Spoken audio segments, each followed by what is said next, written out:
I'm so blown away because there was so much going on in Yeah. your life behind the scenes during this time, but you continue to push ahead and innovate and do incredible things. At what point in your journey did you realize BET was a success? It started as 2 hours of programming. When did you know, hey, this is a success? I knew it was going to be a success from the very beginning, because when you're the only game in town, it's interesting. I talked with Linda Johnson Rice about a month ago, and we were talking about, she did Ebony magazine, and she says at first, we were just really jealous because we were the only game in town. She says, then you go on to television. She says, no, this all worked out great. And I said, I wish your father was still alive. We could have really merged and done something very powerful together. I just had that instinct that I knew it was going to be great. But we suffered in the beginning. We could not get advertisers, sponsors, anybody, because that's what pays the bills. Yeah. And so no one believed in putting money behind a black network, even though African Americans are the biggest spenders with Procter & Gamble and all of these. So McDonald's finally did step up, and that was our first advertiser. But you know what really opened the door, and this is interesting? During that time, MTV, the videos were starting to come up, but MTV would not play any black artists.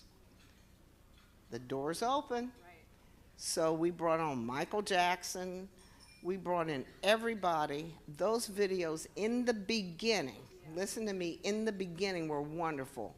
It was the art of storytelling to its highest level through music. I just said, this is just amazing. It's like watching short movies, Then about 9 months, 10 months later, it went downhill. And what I didn't like was the way women were being portrayed in the video market. This really upset me so much that I started a show called Teen Summit. Yeah. And the purpose of that show was to teach these young women about smart TV watching and to establish some values in their lives. Because what they saw on the screen, I did not want booty shaking out on the street. Okay, I just didn't want it, because if you turn the volume down, it looked like pornography to me. And I just didn't like our network being the messenger of that. Now, of course, I butted heads within the company, and it really butted heads. But you know what? It was such an important show because even Bill Clinton came to me. We had an off-the-chart pregnancy problem among teens at the time. So I partnered with Brookings Institute and the White House, and we brought that subject matter into Teen Summit to talk about safe sex, talk to your parents. Why aren't they talking and communicating to you about sex so that you don't get pregnant? Education is a priority. And you made such a huge impact with that initiative. initiative. It made a huge impact. We won every award in the book. Remember, there were ACE awards, and we finally were nominated for Emmys and everything. But my ex-husband, because of its success, did not want to keep it on the air. So I butted heads again, and I went to the Kaiser Foundation, and they are the ones that kept that show on the air for 11 years. Incredible. We were on there. Incredible. So I want to transition into Act 3. You sell BET. You get a divorce. Ooh, yes. You can talk about you can read about all of that in the book. We won't discuss it all. But you sell BET. Can you describe that moment when you were in New York and you saw that the company had sold? Yeah, I was at Times Square. I had already filed for divorce because I'd found out about the husband doing the ring-dang-doodle with all these women. And I said, enough is enough.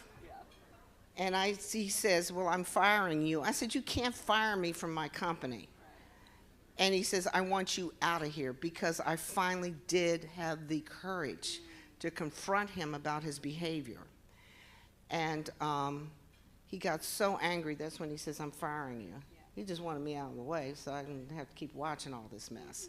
So then anyway, I said, you really can't fire me. I said, you're going to sell the company. That is the reason why BET was sold. We still would have owned it at this point.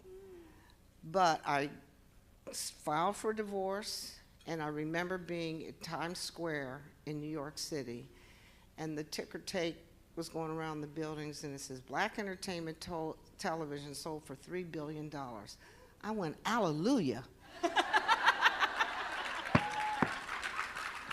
It's finally all paying off.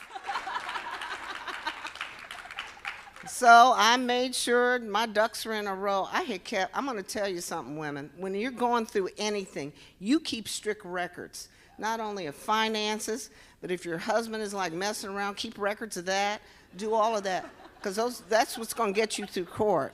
And I had all the ammunition in the book. Yeah.